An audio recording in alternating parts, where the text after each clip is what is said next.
Dios le bendiga, hermanos.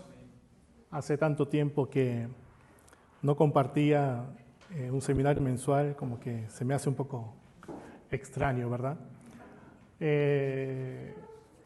Bienvenidos a todos. Creo que ya a todos nos conocemos. Hay una hermana que hoy nos visita por primera vez, la hermana Sandra, para que las conozcan. La conocimos más o menos hace 2-3 semanas, que participó en un retiro que hemos tenido en Puebla, y es una gran bendición que nos acompañe desde Tlaxcala. Yo creo que la hermana que de más lejos nos visita, porque hoy se despertó, nos salió de casa a las 6:20, me comentaba, para poder estar a tiempo en este lugar. Yo creo que Dios se alegra, ¿no?, de ese pueblo que está anhelando de su palabra, y Él es quien va a obrar para que nosotros crezcamos en este conocimiento al cual Dios nos ha llamado. Oramos para dar inicio a nuestro estudio. Dios, te damos gracias por este hermoso tiempo que tú nos has regalado, por la vida que nos has regalado. Y en este momento, una vez más, nos ponemos delante de ti, Señor, para que tú seas el Maestro, para que tú seas quien guía esta hora, y que solamente tu palabra pueda utilizarse para desafiar nuestras vidas, y que esas semillas sembradas en nuestras vidas, Señor, puedan dar frutos agradables ante tus ojos, Señor. Quita toda nuestra debilidad para que tu fortaleza sea revelada a través de nuestras vidas. Gracias, Señor, y oramos en el nombre de nuestro Señor Jesucristo. Amén. Amén. Muy bien, venimos meditando en el libro de los Salmos, ¿verdad? Meditamos hasta el capítulo 99 para terminar el mes de octubre. Ya es la segunda tanda, ¿verdad? Ya avanzamos. Falta una última que en el año 2026 vamos a estar meditando el resto de Salmos, que es de 100 al 150.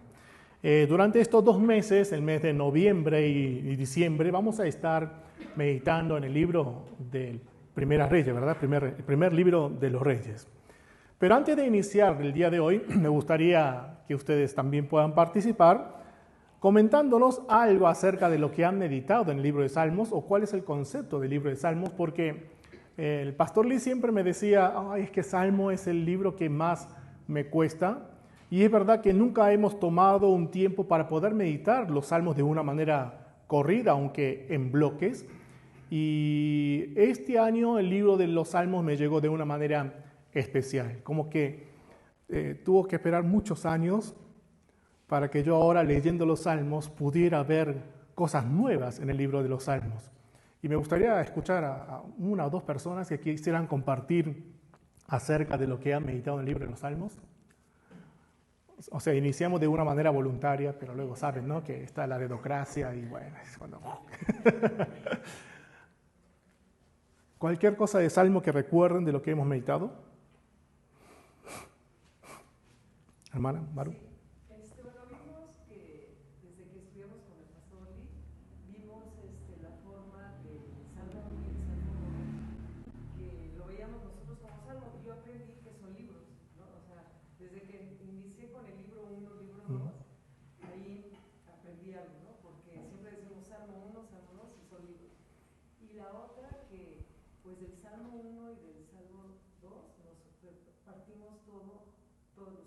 Muy bien, muy bien. Entonces, quien sabe el Salmo 1 y lo sabe aplicar a nuestra vida, podemos ir aplicando y también a nuestra vida. Entonces, desde que leíamos, no sé, el Salmo de Moisés, el Salmo de David, que habla me llamó mucho la atención el Salmo 51, donde él pues tuvo la caída de Betsabé y toda esa parte, pero para nosotros, ¿no?, que cuando pecamos contra él. Siempre decimos, pequé con el hermano, pequé con todo, y nos dábamos cuenta que pecamos contra él. Entonces David hacía ese llamado. Muy bien, muy bien. Contra ti y solamente contra ti, límpiame de toda iniquidad, porque eso es lo que tenemos, y que muchas veces pues lo damos el pecado como que fue un pecadito así, cuando realmente estamos contra el pecado. Muy bien, muy bien. Muy importante eso, porque el pecado, la vida, o sea, el fruto del pecado que nosotros vivimos muchas veces nace porque no tenemos conciencia de que Dios está siempre presente en nuestras vidas. ¿Una persona más? A ver, ¿alguien? ¿Alguien? ¿Alguien? Bueno, yo cuando leí por primera vez los Salmos, ya tiene casi un año,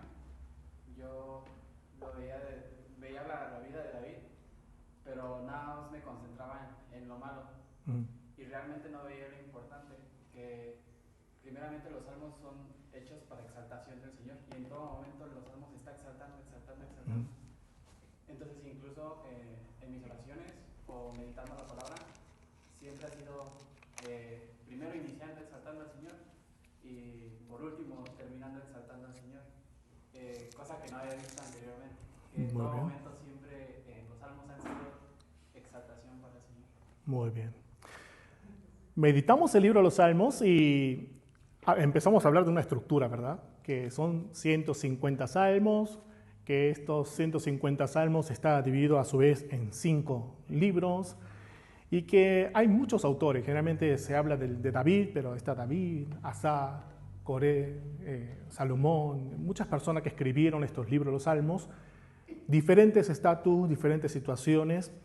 Pero lo que teníamos que recordar siempre es que el Salmo 1 y 2, como nos comentaba la hermana Mauro, es importante porque nos habla de la introducción al libro de los Salmos y de los Salmos 146 al 150 es como concluye esta vida del bienaventurado que nos habla en el primer Salmo. En el primer Salmo, cuando nosotros vamos a Salmo 1, generalmente recordamos los primeros 3 versículos y es la vida del bienaventurado. Mencionamos, yo le voy a leer, aquí lo tengo: bienaventurado el varón que no anduvo en consejo de malos, ni estuvo en camino de pecadores, ni en silla de escarnecedores se ha sentado, sino que la ley de Jehová está su delicia y en su ley medita de día y de noche. Será plantado como árbol, será como árbol plantado junto a corriente de aguas, que da su fruto en su tiempo y su hoja no cae y todo lo que hace prosperará. Y todo el mundo dice amén. Pero el tema es que el mismo Salmo 1, también 3 versículos se lo dedica para hablar de los malos. O sea, el Salmo 1 comienza a hablar de los bienaventurados y de los malos. Entonces, inicia hablando que hay 2 tipos de vidas. El bienaventurado, y va a definir quién es el bienaventurado. El malo, y va a definir quién es el malo. Y el Salmo 2 es importante porque nos enseña y nos presenta la persona de Cristo. ¿A través de quién se va a lograr la vida de la bienaventuranza? Pero si nosotros abrimos el Salmo capítulo 3 en adelante, después de dar esta introducción, lamentablemente la vida del salmista, la vida real del salmista, no es siempre de color de rosa. No todo le va bien como nosotros desearíamos que le vaya. Por eso termina el capítulo 2 de Salmo diciendo: bienaventurados todos los que en él confían. ¿En quién? O sea, cuando definimos en la Biblia quién es el bienaventurado, ¿cómo tenemos que definir? El que confía en Jehová. O sea, ustedes, hermanos, pueden buscar todo el tema de la bienaventuranza de la Biblia y se van a dar cuenta que no es alguien que tiene más o menos, sino es aquel quien confía en Jesús, el que escucha la palabra de Dios y la entiende es bienaventurado. Son ese tipo de bienaventuranza que nos habla. Bienaventurado todo lo que en él confían. Y el Salmo 3, que es el primer salmo, el Salmo de David, ¿cómo comienza? Oh Jehová, cuánto se han multiplicado mis... Confía en Jehová. Pero la vida real del salmista, o sea, el Salmo 3, el cuerpo del libro, ¿con qué comienza? Señor, tengo muchos enemigos. Salmo 4, ¿cómo comienza? Respóndeme cuando clamo, oh Dios, de mi justicia. Cuando estaba en angustia, tú me hiciste ensanchar. Ten misericordia de mí y oye mi oración. ¿En qué situación se encuentra? En angustia. Capítulo 5, verso 1. Escucha, oh Jehová, mis palabras, considera mi gemir. ¿Qué está haciendo el salmista? Está gemiendo, ¿no? Está de dolor, está pasando situación no tan bonita. Y esta es la vida real del salmista. Por eso llega, por ejemplo, el Salmo 10, como por ejemplo, y habla acerca del pobre, del humilde.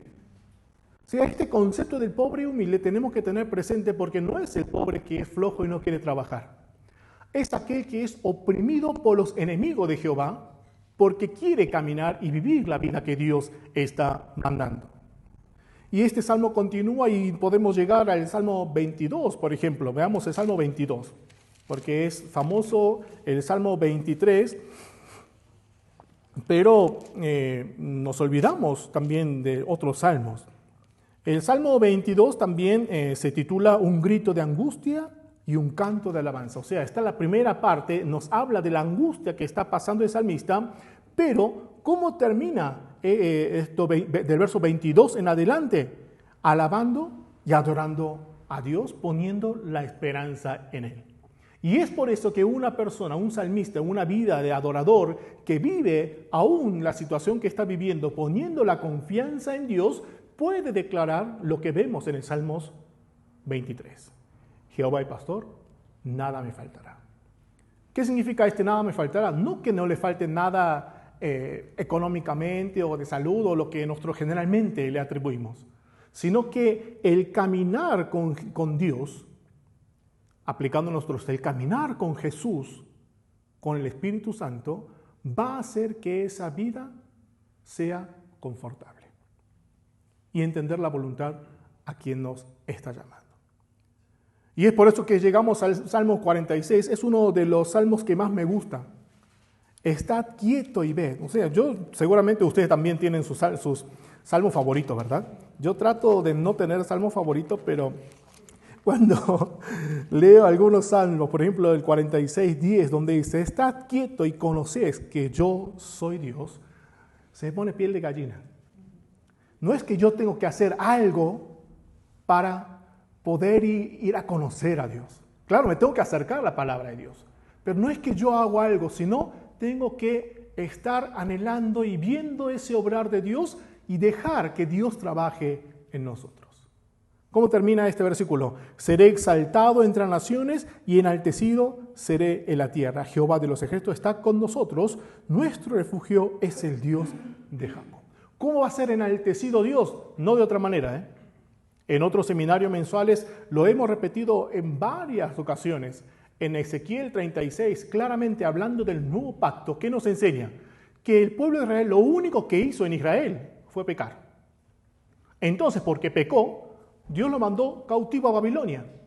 Entonces, nosotros, si hubiéramos llegado cautivos a Babilonia, ¿qué hubiéramos hecho? Señor, perdónanos, por causa del pecado estamos aquí, pero nos vamos a portar bien para que tú nos restaures. Nosotros hubiéramos hecho eso, ¿verdad?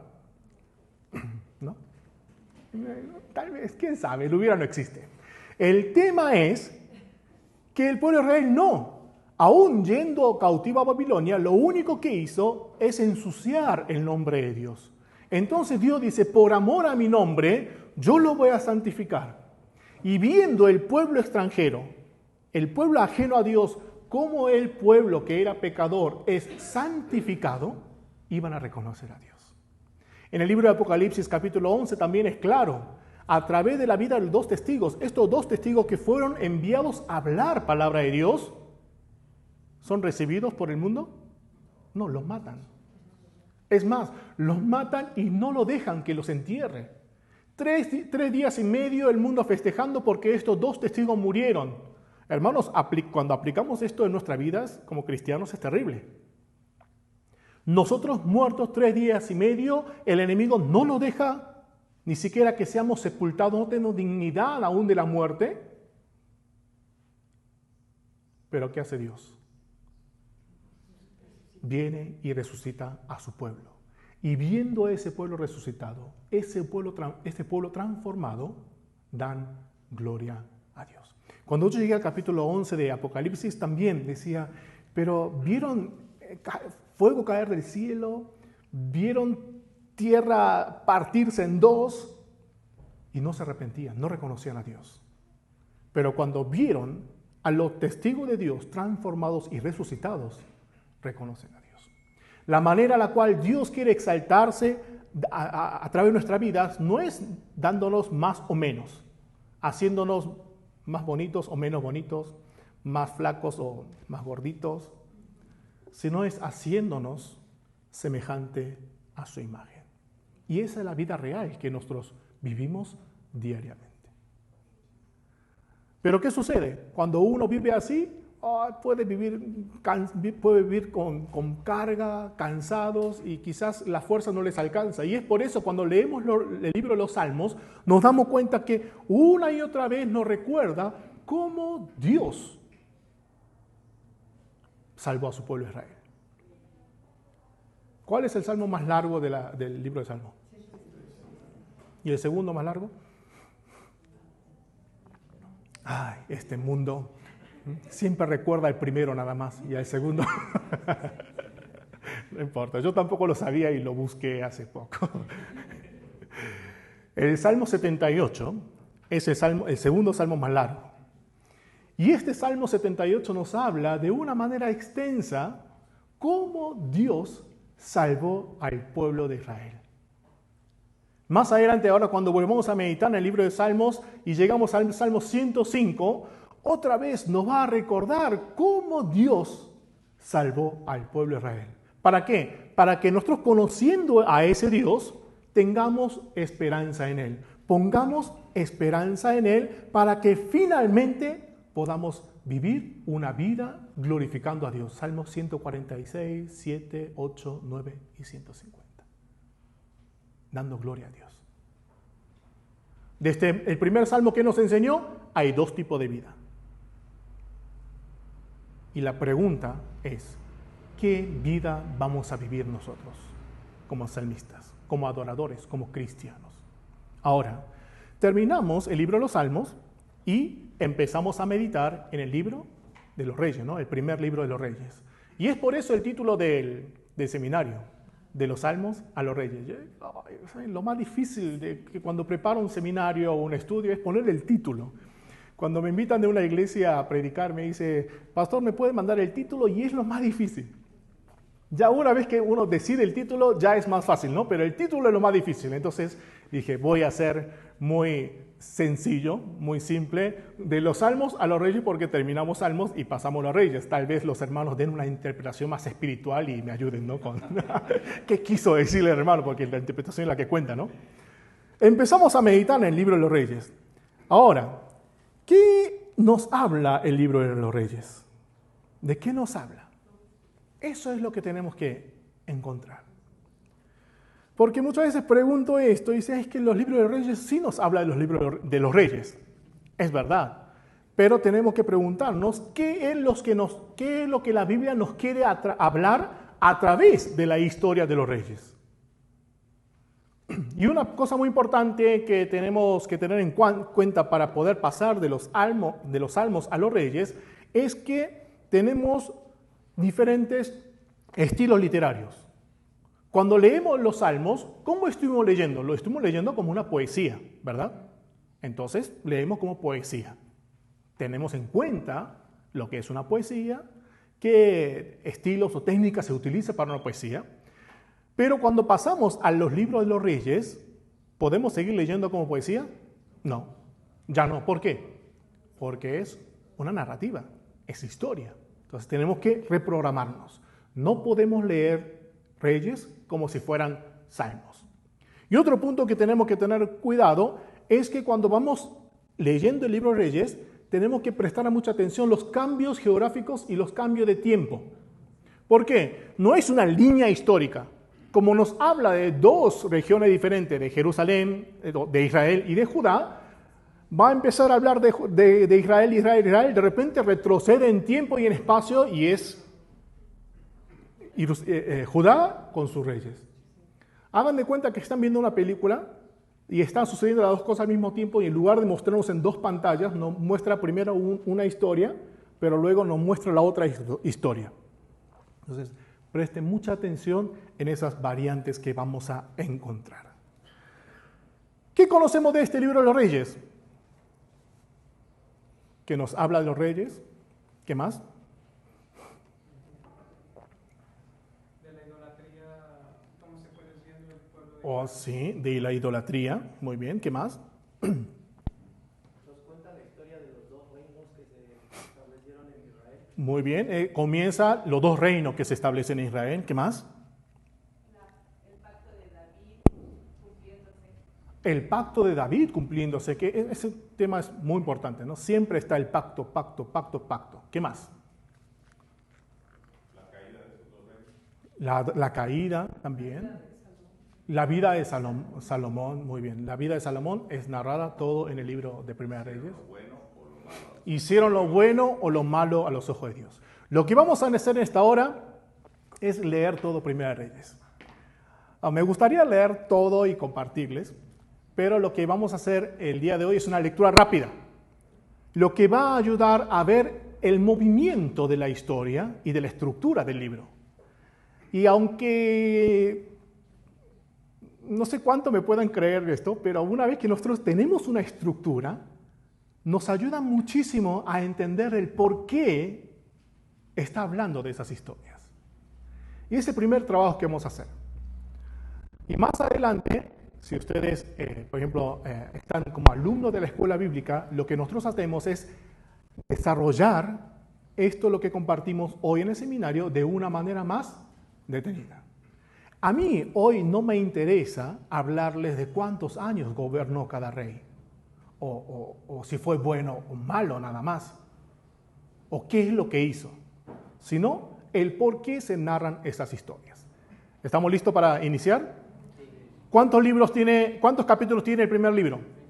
22 capítulos. Entonces, lo primero que vamos a hacer en nuestras mentes es empezar a dibujar 22 cuadritos, 22 habitaciones, 22 ventanas, 22 lo que quieran, pero 22 platitos, 22 espacios. ¿Está bien? ¿Sí? ¿Ya hicieron eso?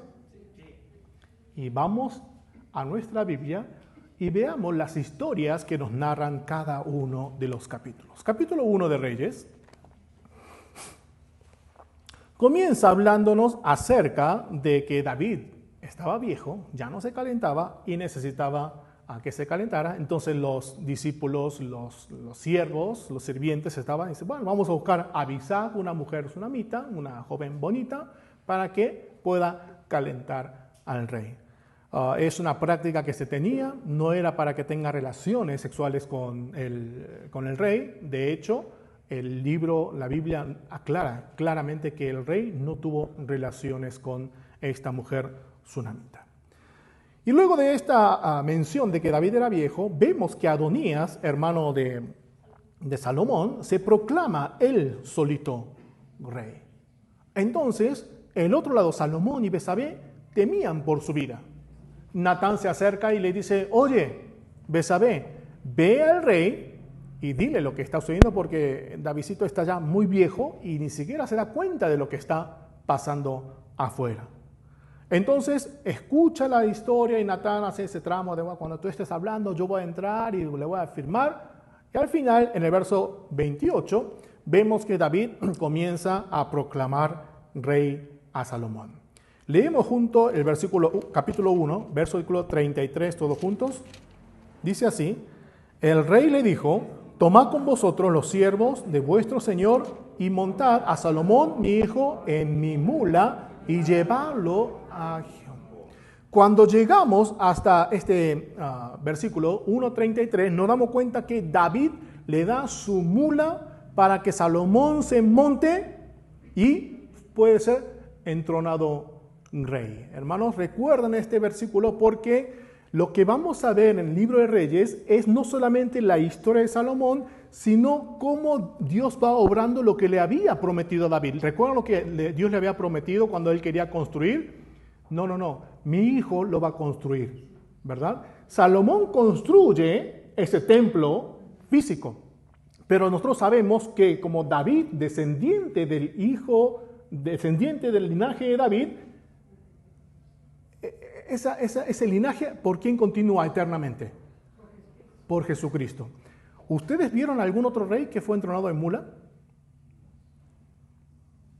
Es David con su mula cediéndole a Salomón. Pero hay otro personaje en el Nuevo Testamento que cuando sube a la entrada a Jerusalén, ¿qué hace? Ve y traigan una mula para que yo suba montado. ¿Qué es lo que está corriendo a través de esa imagen de la mula?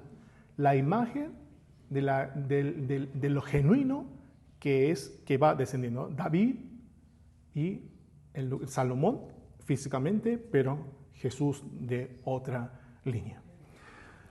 ¿Quién es el hijo que establece el trono de David? ¿Quién es el hijo que construye el verdadero templo de David? Tenemos que preguntarnos esto.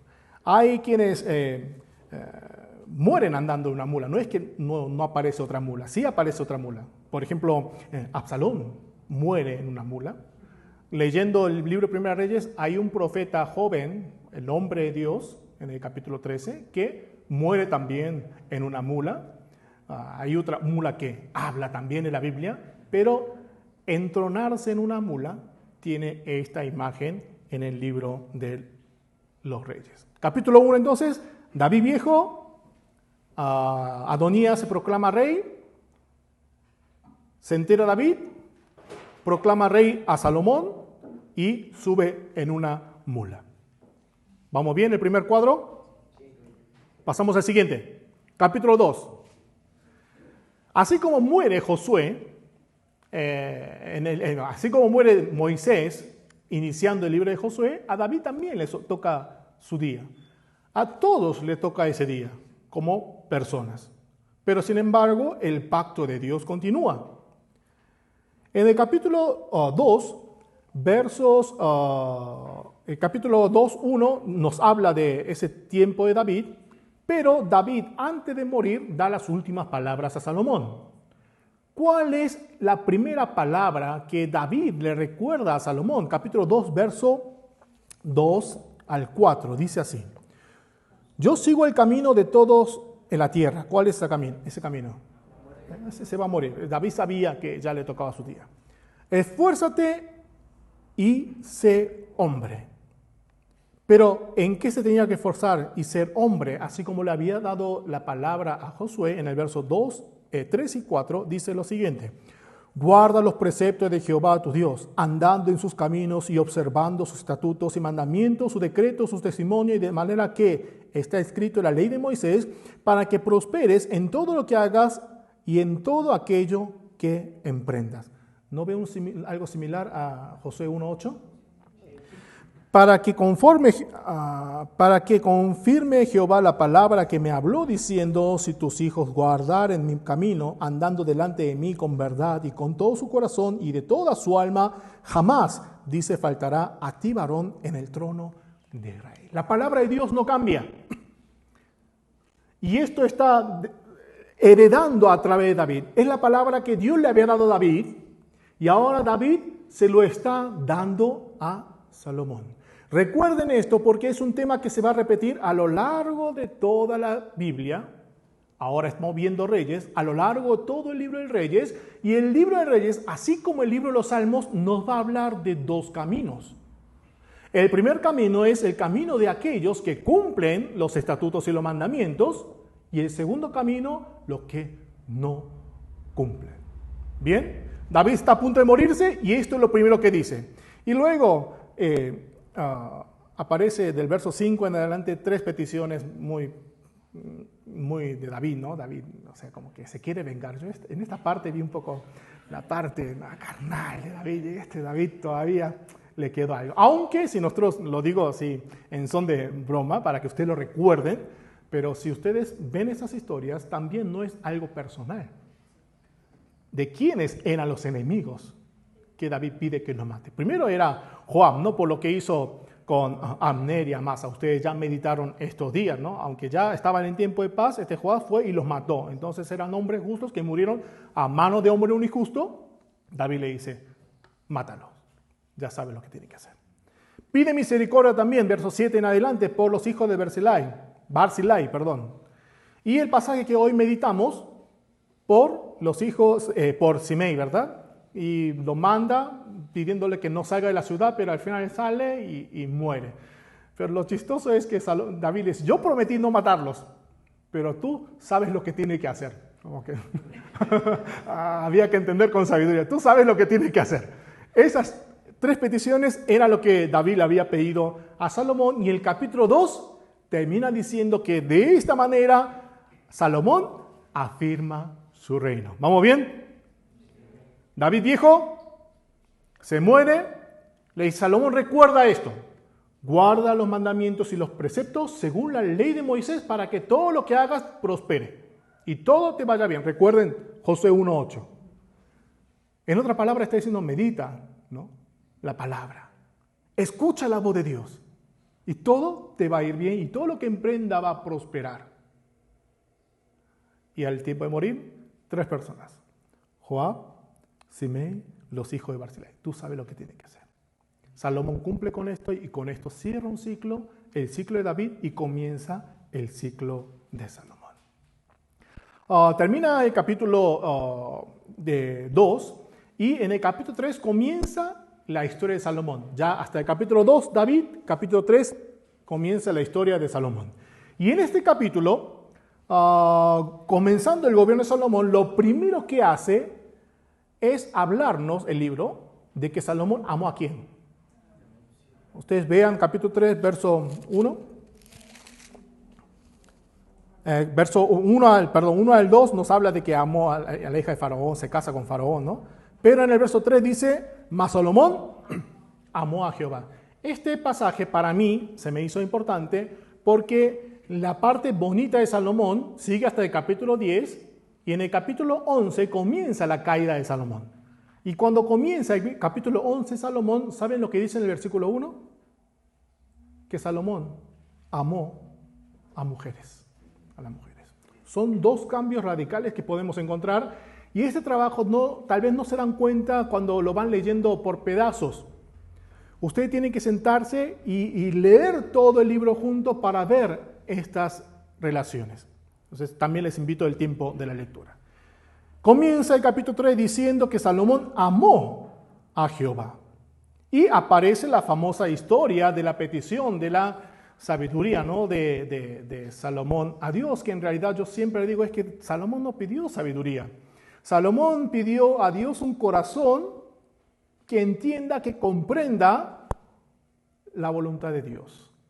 ¿Qué es lo bueno, qué es lo malo? Y Dios define diciendo, Salomón, has pedido sabiduría. Esto es muy importante porque muchas veces tenemos concepto de sabiduría. Salomón no pidió inteligencia. Salomón dijo, Señor, necesito entender tu voz, tu voluntad, tu corazón para poder gobernar. Y Dios le dice, eso es lo que tú has pedido, eso es sabiduría. Y en el verso 13 del capítulo 3 dice, y aún también te he dado las cosas que no pediste, riquezas y gloria. ¿Con qué pasaje del Nuevo Testamento lo pueden relacionar? ¿O qué pasaje le viene a la mente? ¿Cuándo es la tentación de Jesús? Muy bien, también puede ser, en cierta parte. ¿A qué me refiero? Dios vino y le preguntó, ¿qué quiere Salomón?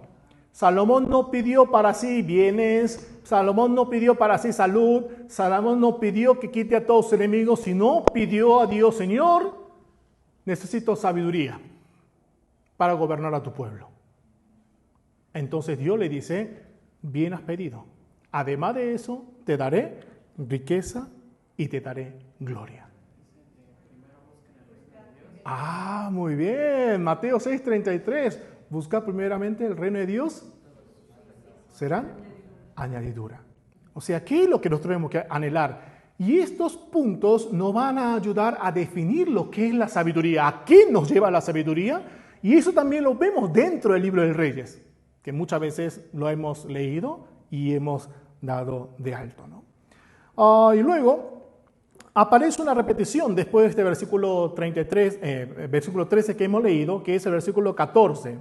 Leemos juntos, dice, y si anduvieres en mis caminos, guardando mis estatutos y mis mandamientos, como anduvo David mi padre, yo alargaré tus días. ¿Quién le había dado esta palabra a Salomón? David. ¿Recuerdan el capítulo anterior, capítulo 2? David, antes de morir, le dijo a Salomón, Salomón, vive guardando los mandamientos y los estatutos. Ahora no es David, sino Dios mismo cuando se le aparece en sueño, le dice, recuerda a Salomón diciéndole, Salomón, guarda mis mandamientos y mis estatutos. ¿Creen que es importante esto? Cuando hay una repetición, las repeticiones en la Biblia vemos cuando se quiere dar un énfasis, cuando hay algo importante. Y esta es la primera repetición que nos estamos viendo en el capítulo 2 y en el capítulo 3. Y luego del versículo 14, después de ver esta repetición, del verso 16 en adelante, vemos la famosa historia del juicio de Salomón, ¿sí? 2 prostitutas, cada uno tuvieron sus hijos con diferencia de días, estaban durmiendo, uno se murió, se acercan a Salomón y Salomón le dice, córtelo y pártalo en 2. Qué decisión sabia, ¿no? Y la mamá, que era la mamá, le dice, no importa si no la tengo yo, pero que mi hijo viva. Y entonces Salomón le da ese hijo a la verdadera madre. ¿Qué historia, qué es lo que nos quiere enseñar esta historia del juicio, teniendo en cuenta lo que leímos al principio del capítulo 3? Cumplimiento de lo que Dios le había prometido. Muy bien. El cumplimiento de lo que Dios le había prometido. ¿Por qué? Capítulo 3 comienza diciendo, Señor, dame sabiduría para gobernar a tu pueblo. ¿Y cómo se manifiesta? ¿Cómo es la señal de que está la sabiduría de Dios con Salomón? A través de esta historia. ¿Cómo termina el capítulo 3? Versículo 28. Y todo Israel oyó aquel juicio que había dado al rey y temieron al rey porque vieron que había en él, ¿qué cosa? Sabiduría de Dios para juzgar. Entonces, capítulo 1, recuerdan lo que compartimos, ¿no? Capítulo 1, lo que sucedió, David estando en cama, Adonías, Salomón, Natán. Capítulo 2, David ya se muere, le dice, guarda los mandamientos, los estatutos, pero hazte cargo de estas 3 personas, ¿no? Los hijos de Simei, lo de Barzillai, Simei y Joab. Capítulo 3, Salomón pide sabiduría. Dios le da sabiduría. No solamente sabiduría, riqueza y gloria, y termina mostrándonos a través de la historia del juicio que la sabiduría de Dios estaba con Salomón. Entonces, una vez que Salomón demostró esa sabiduría, en el capítulo 4, ¿qué tiene que hacer? Reorganización. Por eso el capítulo 4 es un poquito aburrido meditar porque hay un montón de nombres, ¿no? Porque lo puso a este aquí y esa lectura lo hizo Joel y yo editando el libro, la lectura de Joel dije, ay pobrecito, yo oré a Dios para que no me tocara este pasaje. Joel lo leyó, tal vez no le sea divertido, pero tengan en cuenta que lo que Salomón está haciendo es que con la sabiduría que Dios le había dado está reestructurando una nación. Entonces cuando meditamos, ¿qué podemos meditar? Con la sabiduría que Dios me da, ¿qué tengo que hacer yo? Reorganizar mi vida.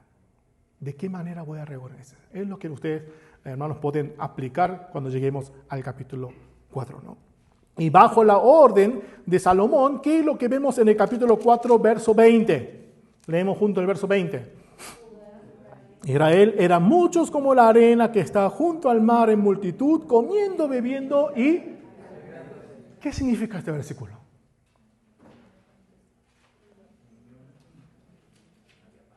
¿Qué significará este verso en el contexto de toda la Biblia? Muy bien. Salomón recibió la sabiduría, está reestructurando su reino, y en ese Salomón, obedeciendo a Dios, ¿Dios qué está haciendo? Cumpliendo la promesa que le había dado a Salomón.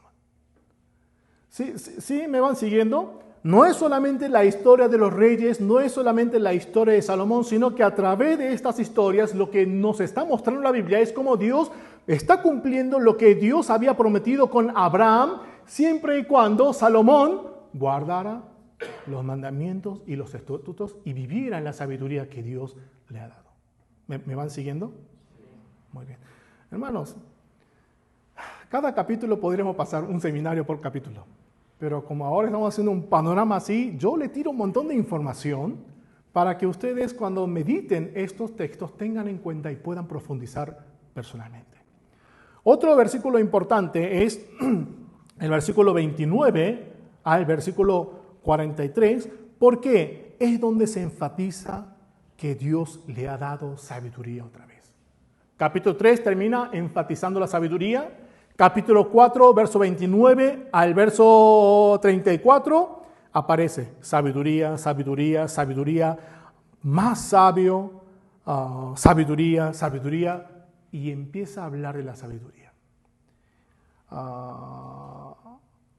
Cuando lleguemos también en esta parte de la meditación, tenemos que prestar dónde proviene esa sabiduría.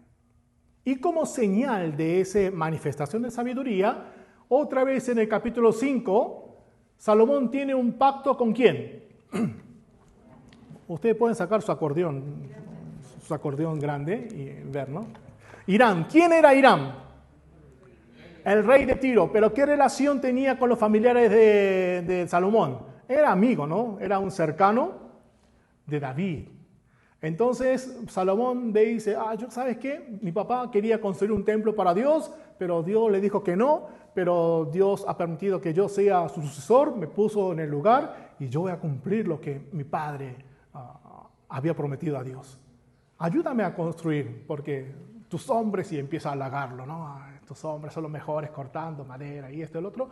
Hiram, contento de lo que estaba pasando, se propone ayudar a Salomón para la construcción, para los materiales de la construcción del templo. Ahora, si ellos tuvieron este contrato, hicieron bien el contrato de Salomón con Hiram, en los siguientes capítulos, ¿de qué nos hablará? De la construcción del templo. Vamos relacionando. Enfatiza la sabiduría, capítulo 3, capítulo 4. Capítulo 5 nos habla de Hiram. Hiram contento. Hacen contrato. ¿Cuál era la finalidad del contrato? Para construir. Entonces, ¿qué toca hacer? Construir. Capítulo 6, por eso nos va a hablar de la construcción del templo primeramente. ¿Durante cuántos años? 7 años. Y luego, en el capítulo 7, después de haber construido el templo de Dios, ¿qué es lo que va a construir? Su casa. ¿Durante cuántos años? 13 años. ¿Saben? Cuando llegamos a este punto, muchos dicen, ay, Salomón ya se apartaba el corazón de Salomón, de Dios, porque para el templo dedicó solamente 7 años y para la casa se dedicó 13 años, casi el doble. Qué malo Salomón, le dedicó menos a Dios. Pero el tema no está si está en 7 años o en 13 años. No sé si hacemos cuenta de los metros cuadrados que construyó, tal vez el templo le dedicó más, quién sabe, pero el tema no estaba ahí. No pongan demasiada atención en eso. Con que sepan que fueron 7 y 13, y si no lo saben, también no es tan importante. Lo que está haciendo es cumpliendo lo que Dios había quedado con David a través de la vida de Salomón. Una vez que llegamos aquí, tenemos que hacer un paréntesis y el capítulo 8, marcarlo con comillas, porque personalmente pienso que el capítulo 8 es un capítulo muy importante después de la construcción del templo. ¿Qué es lo que sucede en el capítulo 8? Primero que nada, traen el arca al templo de Dios. ¿Qué es lo que sucede cuando entra ese arca al templo de Dios? Y cuando entregan a Dios. Hay una nube que se llena, ¿verdad? Leemos el versículo 11. El último versículo del párrafo ese donde dice Salomón traslada el arca al templo, dice así en el verso 11, y los sacerdotes no pudieron permanecer para ministrar por causa de la nube, porque la gloria de Jehová había llenado la casa de Jehová. Trajeron el arca y ni siquiera los sacerdotes, que eran los encargados de representar al pueblo delante de Dios, pudieron entrar al templo. ¿A causa de qué? La presencia de Dios. Pero ¿cómo se manifestó esa presencia de Dios? A través de una nube. ¿Era la primera vez que sucede esto? ¿Recuerdan cuándo? En el desierto, cuando construyen el tabernáculo, en Éxodo capítulo 40, ellos construyen el tabernáculo y cuando hacen la dedicación del tabernáculo sucedió lo mismo. Éxodo 40, versículos 34 al 35, vemos esta historia. La nube, la gloria de Jehová, llena ese lugar. Ya no necesita hombres para representar a Dios. Dios está dando a conocer a través de esa presencia. Por eso cuando vemos la historia de las nubes, tenemos que ver a lo que la Biblia nos quiere mencionar a través de esta presencia de la nube. Cuando Jesús fue alzado en medio de la nube, muchas veces nos imaginamos a Jesús como Goku, no sé cuántos conocen a Goku, con su varita mágica ahí volando en las nubes, pero lo que la Biblia nos quiere enseñar no es que Jesús se fue alzando como Goku en una nube, sino que la ascensión de Dios, de Jehová, de Jesús, fue en medio de la presencia de la gloria de Dios. ¿Sí? Tenemos que poder ver esos puntos. Terminando esta primera parte de la dedicación del templo, de la traída, del traslado del arca, en el capítulo 8, versos 12 en adelante, nos habla acerca de la dedicación del templo. Y en el verso 20 al 26, otra vez nos habla del pacto que Dios está cumpliendo a través de estas historias. Leemos, verso 20 dice así: Y Jehová ha cumplido su palabra que había dicho.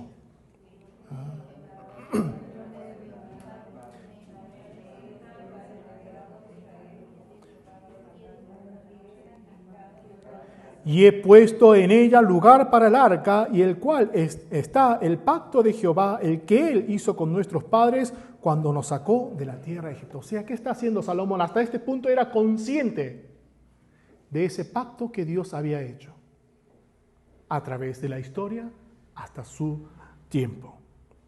Verso 23. Dijo Jehová, Dios de Israel, no hay Dios como tú, ni arriba de los cielos, ni abajo de la tierra, que guardas el pacto y la misericordia de tus siervos, los que andan delante de ti con todo su corazón. Que has cumplido a tu siervo David, mi padre, lo que le prometiste, le diste con tu boca y con tu mano lo has cumplido, como sucede en este día.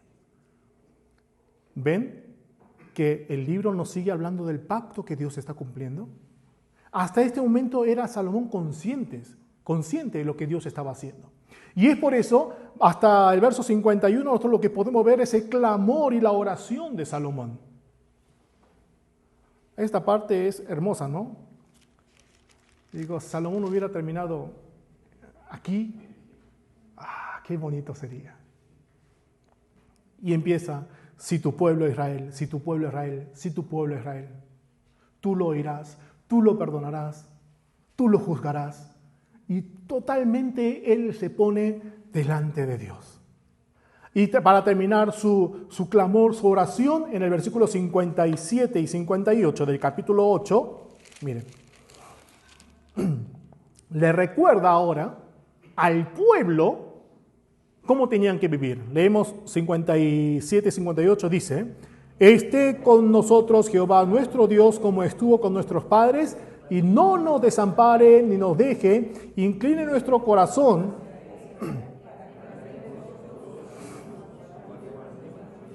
estatutos y decretos, los cuales mandó a nuestros padres. 61. Sea pues perfecto vuestro corazón para con Jehová nuestro Dios, andando en sus estatutos y guardando sus mandamientos, como en el día de hoy.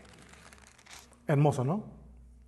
Traen el arca, dedican el templo, la presencia de la gloria de Dios representado en esa nube que ni siquiera los sacerdotes podían entender. Salomón reconociendo que todo lo que estaba viviendo no era porque él lo estaba haciendo bien, sino que era por el cumplimiento del pacto de Dios, haciendo la oración y el clamor por él y por el pueblo. Y finalmente, ¿qué está anunciando? Lo que David le había dicho a Salomón en el capítulo 2, lo que Dios le había dicho a Salomón en el capítulo 3, ahora en el capítulo 3, Salomón le está diciendo al pueblo, o sea, no solamente es el rey, no solamente son las personas que están ahí arriba con su jerarquía los que tienen que vivir de acuerdo a la voluntad de Dios, sino todo el pueblo, en la presencia de Dios, tienen que vivir la misma vida. O sea, hoy nosotros tenemos la misma promesa. No estamos exentos de eso. Este es el capítulo 8. Guardar el camino de Dios, no solo el rey, sino todo el pueblo, para que Dios camine con él. Capítulo 9. Después de este corazón así, ya exaltado de Salomón, ya no de orgullo, ¿no? De gratitud a Dios, Dios se le aparece por segunda vez. La primera vez, ¿cuándo había sido? En el capítulo 3, ¿verdad? Cuando pidió sabiduría y toda esa historia. Aparece por segunda vez y le recuerda una vez más. El capítulo 9, verso 4 al 9. Si anduvieres delante de mí como anduvo David tu padre, en integridad de corazón, en equidad, haciendo todas las cosas que yo te he mandado y guardando mis estatutos y mis decretos, yo afirmaré el trono de tu reino sobre Israel para siempre, como hablé a David tu padre, diciendo: no faltará varón de tu descendencia en el trono de Israel. Mas si obstinadamente os apartaréis, obstinadamente, miren lo que está diciendo, insiste apartarse de Dios. ¿Qué va a suceder?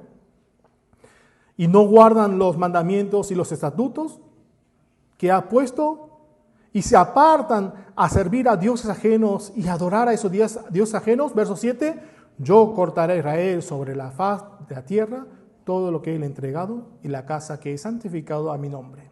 Yo la echaré delante de mí, Israel será por proverbio y refrán para todos los pueblos. Y esta casa que estaba en estima, cualquiera que pase por ella se asombrará y se burlará y dirá, ¿por qué ha hecho así Jehová a esta tierra y a esta casa? Dirán, por cuanto dejaron a Jehová su Dios, que había sacado a sus padres de la tierra de Egipto, echaron mano a dioses ajenos y lo adoraron y lo sirvieron. Por eso ha traído Jehová sobre ellos todo este mal. ¿Qué está diciendo Dios? Salomón, cuidado. Recuerda la vida que tienes que vivir. Y termina el capítulo 9 hablándonos del verso 10, las otras obras de Salomón. Capítulo 10 de Primera Reyes tiene relación con el capítulo 5. ¿Recuerdan que había aparecido en el capítulo 5 la historia con quién? Con Hiram, haciendo el contrato para la construcción. Y Hiram también se asombra de la sabiduría de Salomón. Ahora en el capítulo 10 podemos ver la historia de la reina de Sabá. Parece que es una reina que no conocía de Dios porque en realidad viene a probar a Salomón para ver si era cierto lo que ella estaba oyendo. Veamos el 10, verso 1, dice: oyendo la reina de Sabá y la fama de Salomón había alcanzado por el nombre de Jehová, vino a probarle con preguntas difíciles. Verso 3. Y Salomón le contestó todas sus preguntas y nada hubo que el rey no le contestase. Verso 6. Y dijo al rey: verdad es lo que oí en mi tierra de tus cosas y de tu sabiduría. Verso 8. Bienaventurados tus hombres, dichosos estos tus siervos, que están continuamente delante de ti y oyen tu sabiduría. Leemos junto al verso 9. Jehová tu Dios bendito, que se agradó de ti para ponerle en el trono de Israel, porque Jehová ha amado siempre a Israel, te ha puesto por rey para que hagas derecho y justicia. ¿Sabá conocía de Salomón? De oídas. ¿Vino para qué? Para probarlo. Escuchó la respuesta de Salomón, pero estas palabras de Salomón, ¿eran de un conocimiento propio o era una sabiduría que había recibido de un tercero? ¿Quién le había dado esa sabiduría? Dios le había dado esa sabiduría, y cuando Salomón le habla de esta sabiduría, Sabá, ¿qué hace? La reina reconoce y a quién exalta. No solamente Salomón, finalmente a Jehová. Hermanos, la sabiduría que Dios nos da a nosotros, ¿a dónde tiene que llevar? ¿A quién tiene que presentar? Preguntemos muy bien a dónde lleva esa sabiduría que nosotros compartimos y vivimos. ¿Esa sabiduría que nosotros compartimos y vivimos lleva a Dios o lleva a la exaltación de nuestro mismo? Muchas veces, como pastores también, yo siendo pastor, comparto la palabra y muchas veces está el peligro de arrebatarle la gloria de Dios, exaltando mi propio nombre. Aún haciendo buenas obras, entre comillas, ¿no? ¿A quién estamos exaltando? Y el capítulo 10 termina hablándonos acerca de la fama y la riqueza que Salomón tenía. Veamos el versículo 14 en adelante aparece esto, ¿no? El peso del oro de Salomón tenía de renta de cada año era 666 talentos de oro, sino que los mercaderes y la contratación de especias y lo que todos los reyes de Arabia y los príncipes de la tierra, y empieza a hablar de toda la riqueza. Pero a mí no me interesa cuánto le traían, sino la razón por la cual está escribiendo esta historia de la riqueza en la última parte del capítulo 10, que es donde termina la parte bonita de Salomón. Otra vez lo que está enfatizando es que Dios, ¿qué está haciendo? Cumpliendo con su promesa. Porque, ¿recuerdan en el capítulo 3? Ahora estamos del 10 al 3 otra vez. Del 10 termina con esa historia de la riqueza y la fama de Salomón. Pero ¿de dónde viene esto? Del 3, cuando Salomón pidió sabiduría, le dijo Dios: como has pedido sabiduría y no has pedido para ti, yo te voy a dar riqueza y fama. ¿Se cumple o no se cumple? Sí se cumple en el capítulo 10. Tristemente. Sin embargo, Salomón no permanece en ese camino.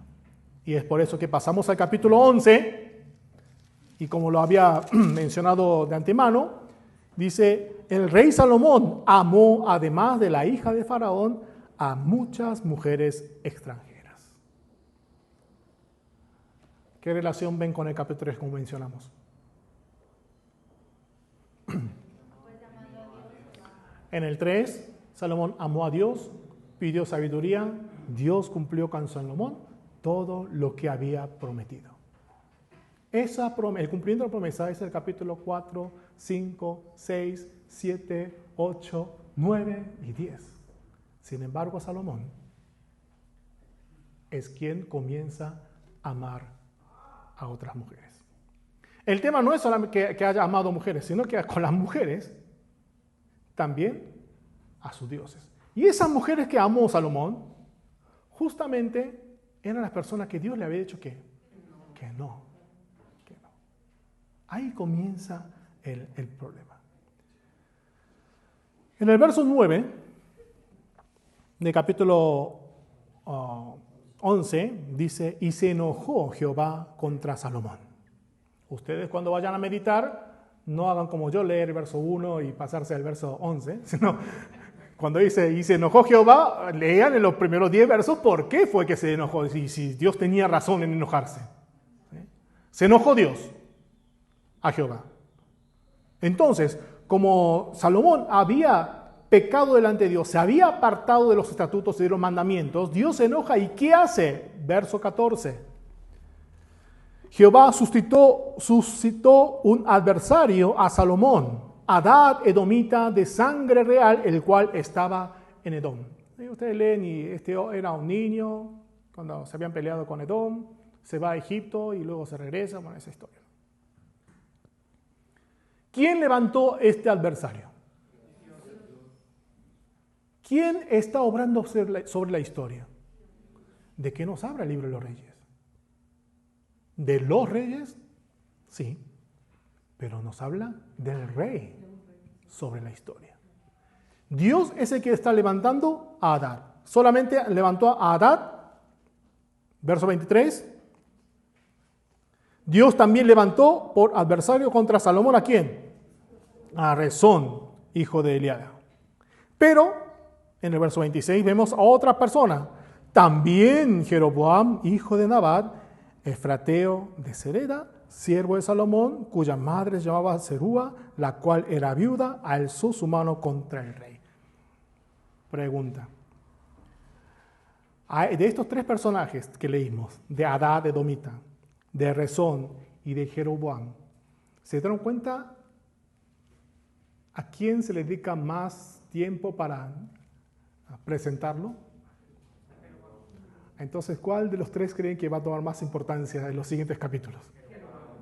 No es cuestión de adivinanza, ¿verdad? Nos está marcando esto hacia dónde va a correr la historia.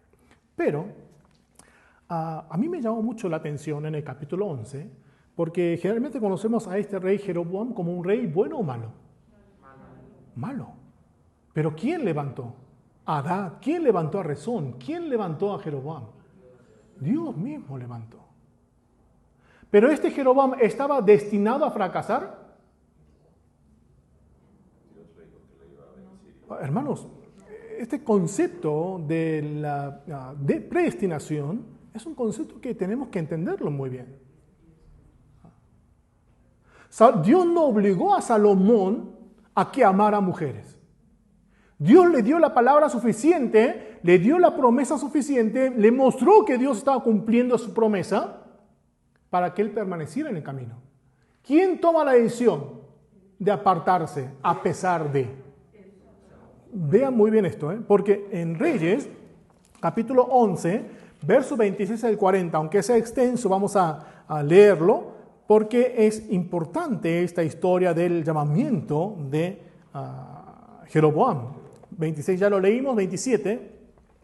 La causa por la cual éste alzó su mano contra el rey fue esta. Salomón, edificando a Milo, cerró el portillo de la ciudad de David, su padre, y este varón Jeroboam era valiente y esforzado. Y viendo al joven que era el hombre, Salomón el joven, que era hombre activo, le encomendó todo a cargo de la casa de José. O sea, era una persona, un joven, que sí, le echaba gana y tenía potencial. Aconteció pues en aquel tiempo que saliendo Jeroboam de Jerusalén, le encontró en su camino al profeta Ahías Silonita. Ahías es quien se presenta a Jeroboam y empieza a romper su túnica y lo reparte en 12, 10 se lo da a Jeroboam y le dice a Jeroboam, Dios va a hacer esta obra. Verso 31. Y dijo Jeroboam, toma para ti los 10 pedazos, porque así dijo Jehová, Dios de Israel, he aquí que yo rompo el reino de la mano de Salomón y a ti daré 10 tribus. Pero Dios no le va a dar las 12 tribus a Jeroboam. No porque Salomón haya hecho bien, sino por el pacto que había hecho con David. Hermanos, ¿cuánto tiempo hemos dedicado para estudiar y comprender correctamente el pacto que Dios hace con su pueblo? Hay un método de lectura de la Biblia que es según el pacto, la teología del pacto, comenzando por el pacto de Adán, el pacto de Abraham, de esta manera hasta Jesucristo, ¿verdad? Dios lo que está haciendo es cumplir a pesar del pecado de Salomón, dejando en remanente su pacto, porque Dios es el Dios de pacto. Y si nosotros no conocemos ese Dios de pacto, o el pacto que Dios ha hecho con su pueblo, muchas veces vivimos un cristianismo sin fundamentos.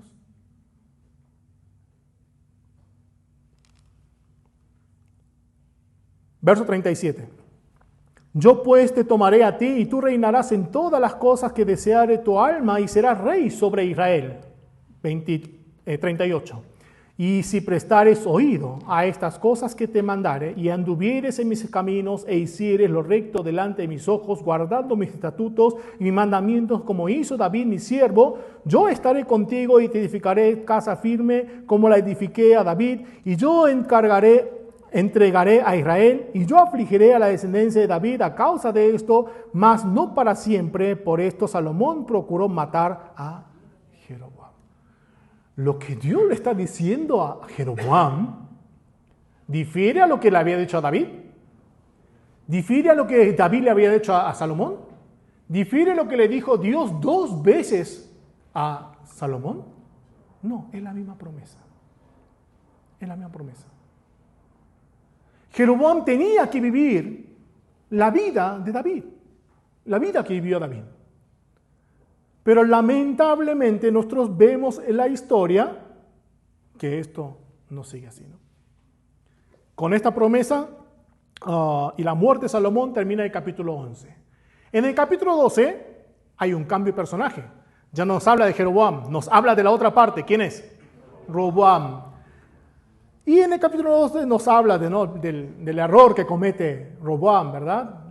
Ya estaban cansados, el pueblo estaba cansado. 20 años construyendo, ya. Entonces Roboam, siendo rey, pide consejos. Consejos del primer grupo, ¿quiénes eran? Los ancianos, los que habían estado con Salomón. Pero como que, más o menos, no me dicen lo que quiero oír. Van con sus amigos, que ahora son sus consejeros, y los jóvenes sí le dan mano dura, ¿no? Sí, mi padre te dio con látigos, ahora yo te doy con escorpiones. El dedo meñique mío es más grueso que la cintura de mi padre. Y yo me preguntaba, ¿dónde se fue la consulta a Dios? Hermanos, ¿se dieron cuenta que desapareció esa mención de que consultaron a Dios? Qué raro, ¿no? Qué raro. Entonces, cuando escucha esta palabra, ¿qué hacen? Se apartan de Jeroboam y nosotros vemos la división. Al final, lo que hace Roboam es escuchar, ir de un lugar a otro a escuchar lo que quiere oír. Hermanos, ¿cómo aplicaríamos esto en nuestras vidas? No estaré yendo al pastor Nahum a preguntar, y si no me dice lo que quiero oír, voy con el pastor Leandro, y si no me dice lo que quiere oír, voy con el pastor Ricardo, y si no me dice lo que quiere oír, voy con el pastor Joel, hasta encontrar a alguien que me diga lo que quiero oír. ¿No estaré haciendo esto en lugar de acercarme a Dios? Son preguntas que podemos hacer, ¿no? A través de esta imagen de Roboam. Después de haber hablado de este Roboam, en el versículo 25 nos habla del pecado de Jeroboam. Que a pesar de que Dios había llamado, que a pesar de había mandado al profeta Ahías a mostrarle de una manera gráfica, por si no entiende, ¿no? Rompiendo la túnica y dándole 10, diciéndole por qué iba a actuar de esa manera.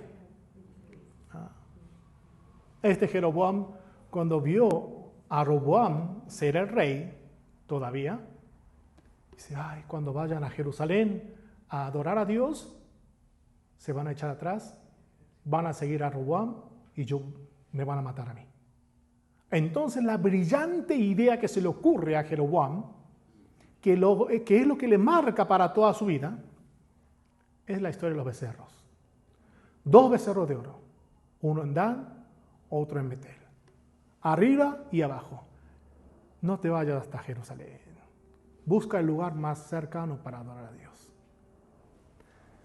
Y dice Israel, estos son los dioses que te han sacado de la tierra de Egipto. ¿No le suena otro pasaje que solemos citar mucho? Éxodo 32. El pueblo trayéndole todas las cosas a Aarón, todo de oro a Aarón, construyendo el becerro, y Aarón dice, Israel, estos son tus dioses, este es el Elohim que te sacó de la tierra de Egipto. Y hacen algo muy similar a Jerusalén. Es más, él elige un día para celebrar. Y él levanta sacerdotes, pero ¿cuál era el problema con los sacerdotes? Que tenían que ser leví. Pero ¿qué hace Jeroboam? No, elige a cualquiera para poderlo poner en el lugar de servicio. ¿Por qué habrá actuado de esa manera? Jeroboam no tenía palabra de Dios.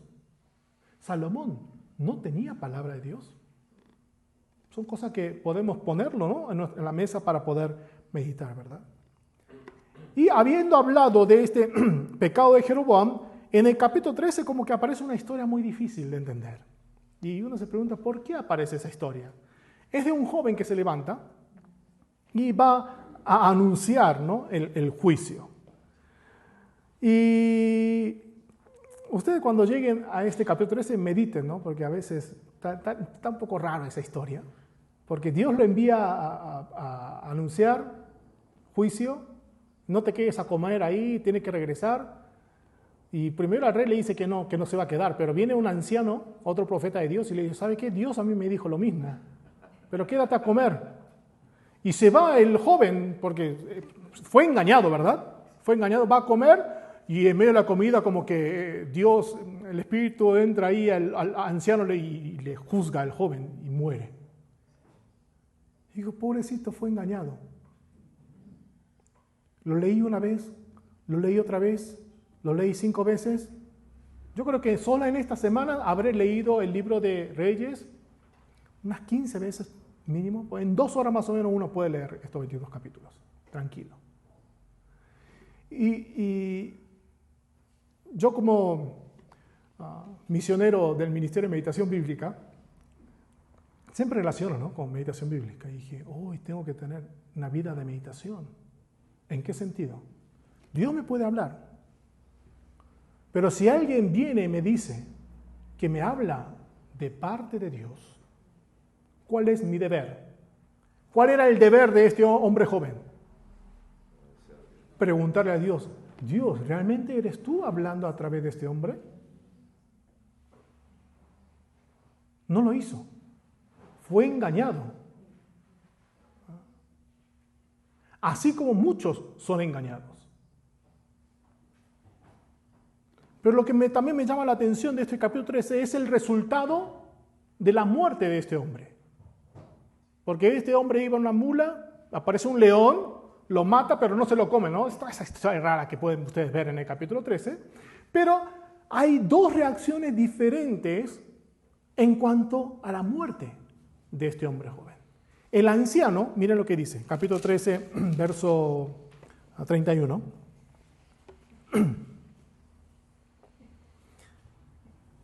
Y después que le hubieran enterrado, habló a sus hijos, o sea, el viejito, diciendo, cuando yo muera, enterradme en el sepulcro en que está sepultado el varón de Dios, poned mis huesos junto a los suyos. ¿Por qué? Sin duda vendrá lo que él dijo a voces por palabra de Jehová contra el altar que está en Betel y en contra a todas las casas en los lugares altos que están en las ciudades de Samaria. O sea, pobrecito murió, pero a través de su muerte, el viejito, el profeta viejo que había mentido, había engañado, ¿qué se dio? ¿Qué reconoce? Que la palabra era verdad. Que se iba a cumplir lo que había sido anunciado por este joven. Pero en el siguiente verso, verso 33, vemos una actitud totalmente diferente. Con todo esto, no se apartó Jeroboam de su mal camino, sino que volvió a ser sacerdotes de los lugares altos de entre el pueblo, y a quien quería lo consagraba para que fuese de los sacerdotes de los lugares altos. Y esto fue causa de pecado a la casa de Jeroboam, por lo cual fue cortada y raída de sobre la faz de la tierra. Pecaron, claro, pero Dios dio una oportunidad. Pero sin embargo, ¿qué hace? Insiste en pecar. Dios está anunciando, cuidado, está mal. Pero ¿qué hace uno? El pecador insiste en su pecado. Entonces, qué importante es que aunque caigamos en algún error, en algún pecado, reconocer y agradecer a Dios porque tenemos la sensibilidad todavía de escuchar la voz de Dios. Consecuencia de esto, el camino de Jeroboam queda como la contraparte del camino de David. Capítulo 14, el hijo de Jeroboam cae enfermo. Entonces Jeroboam, ¿qué tiene que hacer? Recurrir al profeta. ¿A qué profeta? Ahí al que lo había puesto como rey, ¿verdad? Que le había anunciado como rey. Pero le dice a su esposa, oye, mi amor, no te vayas así porque todo el mundo se va a enterar. Mejor disfrútate para que no te reconozcan. Pero lo chistoso es que Dios le aparece al profeta y le dice, ¿sabes qué? Va a venir la mujer de Jeroboam disfrazada. Y aclara. Y Ahías era ciego. Lo que quiere escondernos el hombre y lo que Dios está revelando.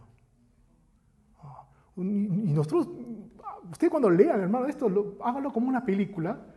Está bien chistoso y está bien divertido verlo de esta manera. Yo tratando de esconderme de las personas y Dios anunciando al profeta, dando a luz a entender que viene esa mujer y resulta que él es ciego. En capítulo 14, 7 en adelante, viene la profecía contra Jeroboam. Viene por el hijo enfermo, pero viene la profecía contra Jeroboam. Y el versículo 21 en adelante comienza a presentar los reinos de los reyes. Hasta el capítulo 14, ¿vamos bien? Porque el de 15 en adelante ahora va a ser mucho más rápido y mucho más fácil porque vamos a dar nombre nada más. ¿Qué es la historia? ¿Cuál es la historia que está repitiendo? Dios da palabra, Dios cumple su palabra, pero el hombre cuando vive en la palabra de Dios, vimos en el capítulo 6, 5, 6, 7, 8, 9, 10, cómo Dios prosperaba a Salomón. Cómo lo bendecía de manera material también. Cómo su fama se había extendido. Pero en el capítulo 11 vemos que Salomón ama a las mujeres y deja de lado a Dios. Y viene la decadencia. Dios mismo levanta adversarios. Y dentro de esos adversarios Jeroboam. Y cuando Dios levanta a Jeroboam, no es que Jeroboam era un hombre malo. Era un hombre que estaba sirviendo al reino de Salomón. Un joven trabajador. Y Dios le da la misma promesa que le había dado a David, que le había dado a Salomón. Pero Jeroboam, por temor propio, levanta becerros de oro. Levanta sacerdotes, pone fiestas solemnes. Hermanos, cuidado con el enemigo, porque cuando viene a nosotros, no nos vienen con cosas contrarias a Dios muchas veces. Vienen con cosas muy similares, pero diferentes. Y cuando abrimos una brecha, ahí es cuando mete la pata y abre toda la puerta para entrar de lleno. ¿No lo vemos desde el principio del libro de Génesis, capítulo 3? Con la serpiente y la mujer. Y finalmente, Jeroboam también cae. ¿Qué nos dice esto?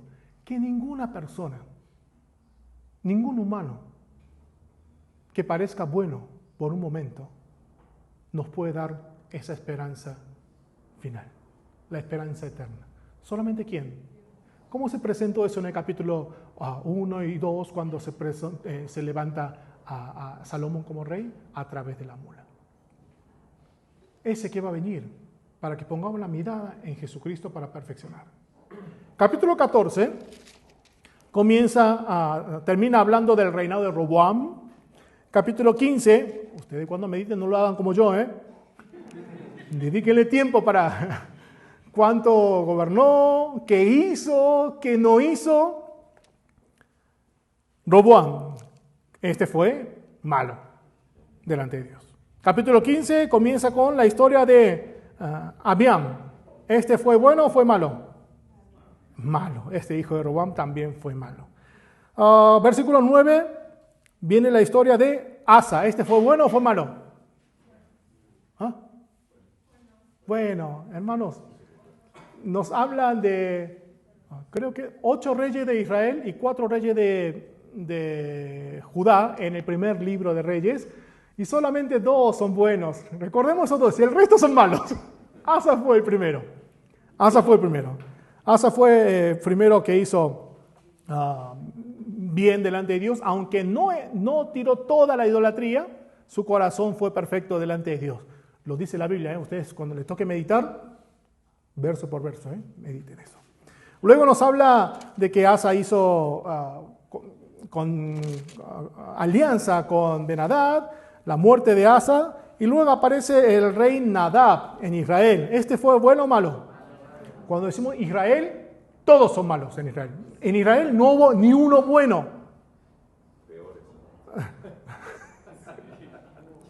Después de Nadab, ¿quién viene? Baasa, para terminar el capítulo 15 y iniciar el 16, que también fue malo. En el 16 nos habla del reinado de Ela y Zimri, que fueron gobiernos cortitos, golpe de estado tras golpe de estado. En el versículo 21 nos habla del rey Omri. ¿Por qué es famoso Omri? Porque fue el que compró la tierra de Samaria, de Semer. El dueño llamaba Semer, por eso en nombre de Semer edifica la ciudad de Samaria. ¿Sí? Omri. Y a su vez, la Biblia lo presenta como el peor que los antecesores. Y era el padre de Acab. Sí, Acab, ¿no? Pero ¿saben cómo lo presenta Acab? Omri lo presenta como el peor de todos. Pero cuando presenta a Acab, viene históricamente, después dice, es el peor, más peor de los peores de todos. Es el peor, dice. Es el peor. Por eso presten mucha atención, la imagen que toma David, la imagen que toma Salomón, pero en la división, la imagen que toma Jeroboam, como el camino de Jeroboam, y luego Acab es el otro que la Biblia quiere dar énfasis. Por eso del capítulo 16 en adelante, continúa la historia de Acab. Llegamos al 22 y nos sigue hablando de Acab. Y saben, me da un poco de pena. Pobrecito Acab. Yo creo que Acab no era una persona mala. Sí fue malo delante de Dios, pero no sé cómo decirlo. Fue muy influyente. Lo influyó mucho su padre y después su amada esposa como que... Ese fue el mayor pecado, ¿no? Después de la idolatría, ese fue un pecado. A ver, hombres, cuando mediten esta parte, lleguen al capítulo 22. Pero lo chistoso es que en el capítulo 15, después de hablarnos de Baasa, 16, de Enla, Omri y Acab, en el capítulo 17 comienza a presentarnos otro personaje. ¿Por qué? Porque es una desgracia. Todo hicieron lo malo ante los ojos de Dios. ¿Dónde queda la esperanza? Presenta al profeta Elías. Presentando al profeta Elías, Elías anuncia la sequía, pero no es que un día se le ocurrió a Elías decir, yo quiero anunciar la sequía y ya está. Hermanos, yo creo que deberíamos hacer otro seminario aparte solamente del versículo 17 y 18 de Primera de Reyes para ver el obrar de Elías, porque este Elías es citado en Santiago luego, en el Nuevo Testamento. Si nosotros vemos la vida de Elías, no es que un día se le ocurre a él decir, bueno, ya no va a llover. Acá malo, ya no llueva. No. Dios manda de esa manera y Elías responde. Luego nos habla de la historia de la vida de Sarepta. Justamente se le muere el hijo. Y Elías lo resucita. ¿Será casualidad esas historias que aparecen? Y nosotros empezamos a buscar las historias que aparecen en la historia de la Biblia, en el Nuevo Testamento, a través de la obra que Jesús quiere hacer. Y preguntarnos, ¿cuál es la esperanza? ¿Hacia dónde nos está señalando estas historias de Elías? Capítulo 18, Elías contra los profetas de Baal. ¿Cuántos eran? Eran 450 de Baal y 400 de Acera. En el Monte Carmelo solamente se menciona lo de Baal, por eso dicen 450, pero lo de Acera seguramente estaban ahí. ¿Y el pueblo mismo de Israel habrá apoyado a Elías o estaba más con Acab? Porque cuando Elías le dice, oigan, ¿hasta cuándo claudicaréis? ¿Hasta cuándo van a estar indecisos entre Baal y Jehová? Pónganse las pilas y tomen su decisión. ¿Israel qué hizo? Se quedó callado. ¿De cuántos caminos nos hablaba el libro de Salmos? De 2 caminos. ¿De cuántos caminos nos está hablando el libro de Reyes? ¿De cuántos caminos nos habla Elías? ¿De cuántos caminos nos habla Josué? Ustedes, si quieren servir a los dioses cananeos, sirvan. Pero yo y mi casa serviremos a Jehová. El mensaje de la Biblia es clara y continua. Hay 2 maneras de vivir. ¿Esto hasta dónde llega? Hasta Jesús. Jesús, que le dice, ¿pueden servir a 2 señores? No. A un solo Señor pueden servir. Y esto no termina en Jesús, sino hasta el día de hoy nosotros. ¿Qué vida estamos viviendo? ¿Estamos viviendo la vida de cristiano? ¿O somos cristianos en una parte y no cristianos en otra parte según nuestra conveniencia? Me gustaría leer solamente 3 versículos del capítulo 18, es el versículo 21.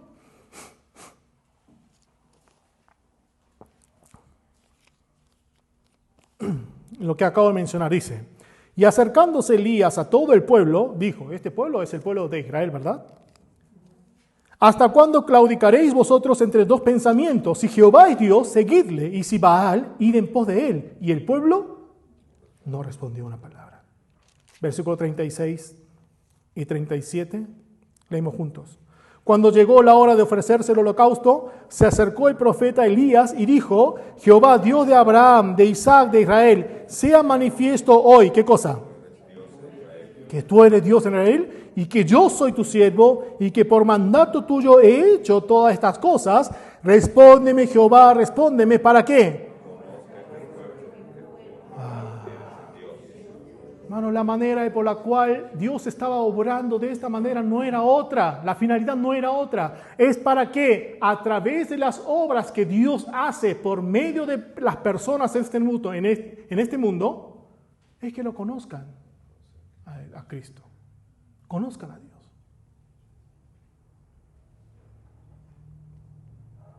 Retengan este punto, porque en el capítulo 20 voy a volver a repetir esto. Después de la batalla en Monte Carmelo, Elías gana, mata a todos los profetas de Baal, ora por lluvia. Elías, en el capítulo 19, se transforma. Como vemos la otra faceta de Elías. ¿No? Porque es como las estrellas, ¿no? En los conciertos, en el escenario estaban todos así, pero cuando llegan a casa se sienten solitarios. Señor, hice bien lo que hice. Confírmame, Señor. Elías huye a Oreb por miedo, no acá, ¿sabe? En el capítulo 19 también vemos cómo tiene esa relación Dios con Elías y finalmente el llamamiento de Eliseos. En el capítulo 20, ya estamos llegando al final, acá se pelea con los sirios. ¿Quién era fuerte? ¿Quién era más poderoso? El rey Ben-Hadad hace alianza, no solamente con los sirios, sino hace una alianza y viene en contra de Israel. Entonces vienen competiciones y primero Acab le concede. Y está más o menos como algunos presidentes poderosos que exigen una cosa, le das y te exigen otra cosa. Yo no dije quién, cada uno. A ver si el miércoles tengo que ir a Estados Unidos y no me dejan entrar. Ya en la segunda le dice, oye, no, ya con esto, ya te pasaste. Pero Dios se le aparece y Dios concede victoria a Acab. ¿Acab era un rey bueno o malo? ¿Y quién estaba concediendo victoria al rey Acab? Vean el capítulo 20, versículo 13. He aquí un profeta vino a Acab, rey de Israel. O sea, no fue a este Acab a buscar a un profeta y decirle, ay, Dios, ¿qué tengo que hacer? Es Dios otra vez que se acerca primero y le dice a Israel, mira lo que te dice Dios. Así ha dicho Jehová, has visto esta gran multitud, he aquí, yo te la entregaré hoy en tu mano, ¿para qué? Versículo 28. Vino entonces el varón de Dios al rey de Israel y habló diciendo, así ha dicho Jehová, por cuanto los sirios han dicho, Jehová es Dios de los montes y no Dios de los valles, yo entregaré toda esta gran multitud en tu mano. O sea, los sirios ¿reconocieron a Dios o no reconocieron? No. Es un Dios de los valles, vamos a pelearnos. Por eso Dios entrega estos enemigos en las manos de Acab. ¿Para qué? ¿Cómo termina el versículo 28? Para que conozcáis que yo soy Jehová. ¿Recuerdan el capítulo 18? Elías, antes de entregar el sacrificio, Señor, de Abraham, Dios de Isaac, Dios de Jacob, sea manifiesto que tú eres Dios de Israel, que yo soy tu siervo y que todo lo que hago, lo hago porque tú me lo has mandado. Señor, preséntate, manifiéstate para que sepan quién eres tú. Esto es lo que había dicho Elías al pueblo de Israel. Ahora, Acab, rey malo, estaba perdiendo. Yo, Dios, ¿qué había hecho? ¿Ves? ¿Ves? Ya te dije. Ahora estás pagando los platos rotos. Dios se presenta. Te voy a dar victoria. ¿Para qué? Para que sepas y conozcas quién soy yo. Pero a pesar de esto, a pesar de que Dios había dado victoria a Acab, porque sí se lo da, Acab cumple con la palabra de Dios. No mata al rey. Verso 42. Y él le dijo, así ha dicho Jehová, por cuanto soltaste la mano del hombre de mi anatema, tu vida será por la suya y tu pueblo por el suyo. Y el rey de Israel se fue a su casa triste y enojado y llegó a Samaria. Dios le dio victoria a pesar de que era malo. Pero en lugar de escuchar a Dios, hizo lo que él quiso otra vez, soltando al rey. Entonces Dios se le presenta otra vez. Mira, ese hombre era un hombre de maldición. Yo lo iba a castigar. Pero tú, ¿qué hiciste? Tú lo salvaste, tú lo dejaste con vida. Ahora tú vas a pagar con tu vida y tu reino por el reino de ellos. Y Acab se fue triste y enojado a Samaria. Capítulo 21, la famosa historia de la viña de Nabot. Prestemos atención en este capítulo cómo es el poder de este mundo. Acab le dice a Nabot, Nabot, véndeme la viña. ¿Nabot? No. Acab, ¿qué dice? Ay, ¿qué haré? Iré con mi amada. Va a Jezabel. Mi amor, ¿sabes qué me dijo Nabot? Que no me quiere vender la viña. Entonces Israel, ¿qué dice? Quítate, yo te lo soluciono. ¿Cómo lo solucionó? ¿Cómo lo mató? Envió una carta diciendo una mentira, que Nabot había blasfemado contra Dios. Entonces lo mandan a apedrear y lo matan. ¿Cómo actúa el poder de este mundo? Recuerden el pobre, el humilde, el manso de este mundo que habíamos leído en el Salmos. en los Salmos. Son personas que viven de acuerdo a la voluntad de Dios, pero el poder del mundo lo oprime. Y para ellos es la bendición de Dios. ¿Recuerdan la bienaventuranza de Mateo? La 8 bienaventuranza. Bienaventurado el manso, el humilde, el pobre. No es muchas veces esa pobreza que nosotros nos imaginamos. Porque yo escuché muchas predicaciones y muchos estudios acerca de esa bienaventuranza sin relacionar el concepto bíblico de quién es el misericordioso, quién es el humilde, quién es el manso. ¿Por qué los mansos y los humildes, los pobres, heredan el reino de Dios? Porque son los que ponen la confianza en Dios. En contra del poder de este mundo representado en este caso a través de Jezabel, mintiendo para que muramos. Y le arrebata el terreno en Nabot. Verso 17 del capítulo 21, Elías, una vez más, anuncia el juicio final contra Acab. Pero, ¿cómo era Acab? En el verso 25 del capítulo 21. Y ahí es como que me agarro un poco, pobrecito Acab. A la verdad, ninguno fue como Acab, que se vendió para hacer lo malo ante los ojos de Jehová, porque Jezabel, su mujer, provee las mujeres. Cuando llegue en este capítulo, ya estamos hablando de fin de año, los últimos días del año, los hombres, ¿qué tienen que hacer? Me voy a poner firme en Dios, no en contra de la mujer, no es contra la mujer, me voy a poner firme en Dios para que mi mujer no me incite en hacer lo malo. Porque hay casos necesarios, ¿no? Y mujeres, no estaré en algunas ocasiones actuando como Jezabel, incitando a mi esposo a hacer cosas. No, nunca sucede eso, ¿no? Nunca la esposa incita al hombre para hacer cosas. Pero en este caso, en la Biblia, había un hombre así, pobrecito, ¿no? Yo me preguntaba, ¿de qué manera llegó el nivel de Acab que la Biblia lo aclare de esta manera? Que Jezabel lo incitaba y él se vendía. No estoy justificando a Acab, porque él tenía que haber conocido a Dios, porque Dios también le había dado palabra, le había dado victoria que no le correspondía. Y finalmente llega el último capítulo, capítulo 2, viendo la alianza de Acab y Josafat. Otra vez nos saltamos un montón de reyes, pero ustedes luego van. Y en ese capítulo aparece la historia de Micaías, ¿no? Que después de muchísimos años, vemos que piden consultar a Dios.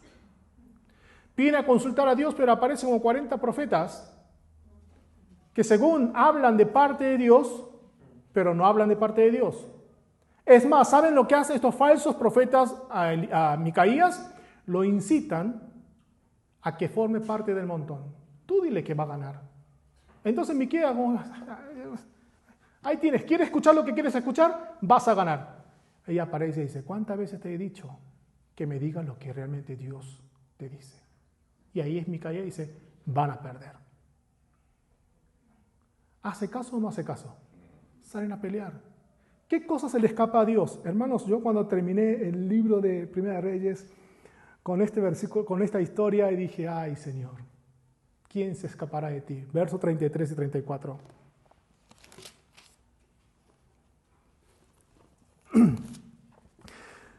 Viendo entonces los capitanes, ¿saben, no? También que se disfraza y se escapa, ¿no?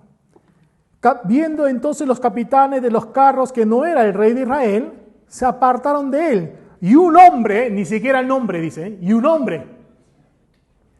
hombre disparó su arco a la aventura. ¿Qué significa la aventura? Ahí al azar, ¡fum! Un hombre, no tiene nombre, no apuntó, un hombre tiró un arco a la aventura. ¿Y qué sucedió? E hirió al rey de Israel por entre las junturas de la armadura. Si le quisiera pegar, no le pega. Entre las junturas de la armadura, y lo que dijo él a su cochero, da la vuelta y sácame del campo, pues estoy herido, y finalmente por esto muere Acab. Señor, ¿quién se escapará de ti? Y termina el libro hablándonos del rey de Josafat, el reinado de Josafat, que era el otro rey positivo, y el reinado de Ocosías de Israel. Así termina el primer libro de Reyes. Capítulo 1 al 22. Hay una historia que corre, y es Dios obrando sobre la historia para cumplir su pacto. ¿Quiénes forman parte de Dios? Los que andan en los estatutos y los caminos. A ese Dios va a prosperar lo que Él hace. Y cuando hablamos de esa prosperidad, no nos referimos solamente a lo material. Lo material puede estar o no. Pero vemos que esa persona que está en los estatutos y en los mandamientos de Dios es aquel que camina constantemente con Dios. Quien puede poner la esperanza en Cristo Jesús. Pero también está la otra parte. Pero la otra parte no era que estaba destinada a. Dios le había dado palabra una y otra vez para que formen parte de los que andan viviendo con la esperanza. Pero ellos mismos deciden vivir una vida diferente. Habla de dos caminos, como habíamos visto. La exhortación de David a Salomón en el 2, la exhortación de Dios a Salomón en el 3. Luego Salomón tiene presente esta promesa en el capítulo 8, pero Dios le recuerda una vez más en el capítulo 9, pero sin embargo Salomón cae. Capítulo 11, Dios llama a Jeroboam y le da la misma promesa, pero sin embargo Jeroboam también cae. Hermanos, hay solo dos caminos.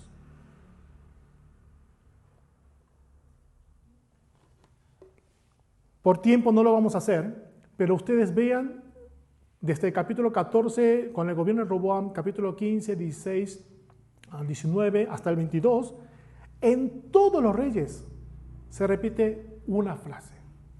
¿Si hizo lo bueno ante los ojos de Dios o si hizo lo malo ante los ojos de Dios? ¿Por qué la Biblia insiste en enseñarnos la importancia de estos dos caminos? Porque de esta manera aprendemos la finalidad por la cual Dios nos llama. Dios obra de esta manera, ¿para qué? Para darse a conocer. ¿Y por qué es importante darse a conocer? Porque a través del conocimiento de Dios, ¿nosotros qué obtenemos? La vida eterna. ¿No es un concepto que corre a lo largo del Nuevo Testamento también? ¿Qué es lo que este libro nos quiere enseñar? ¿Cuántos reyes hubo en cada reino? Hermanos, si saltean uno o dos, yo no tengo problema. ¿Cuántos años gobernó cada uno? Si gobernó un año más, un año menos, yo no tengo problemas. Pero saber cómo vivieron ellos delante de Dios, eso sí, es importante. La Biblia nos muestra claramente cómo y para qué Dios está obrando a través de la historia, a través de la creación y a través de estos reyes. Y esto es lo que tenemos que ver a través del libro de los reyes. Salomón confiesa que es el obrar de Dios. Dios es reconocido en el capítulo 5 y capítulo 10 a través de reyes extranjeros que se acercan a escuchar esa sabiduría. Pero cuando se niega esto, Dios mismo levanta adversarios. Dios levanta a Jeroboam. Pero sin embargo, Dios le da la misma promesa. Dios levanta a Nadab para juzgar a Jeroboam y ambos eran malos. ¿Cómo entendemos eso? ¿Quién es el que está obrando sobre todos ellos? Todo está sucediendo conforme a la palabra de Dios. ¿Por qué? Porque Dios quiere que conozcamos a Dios. Estamos meditando y seguiremos meditando este libro de los Reyes, el primer libro de los Reyes, este mes de noviembre y diciembre.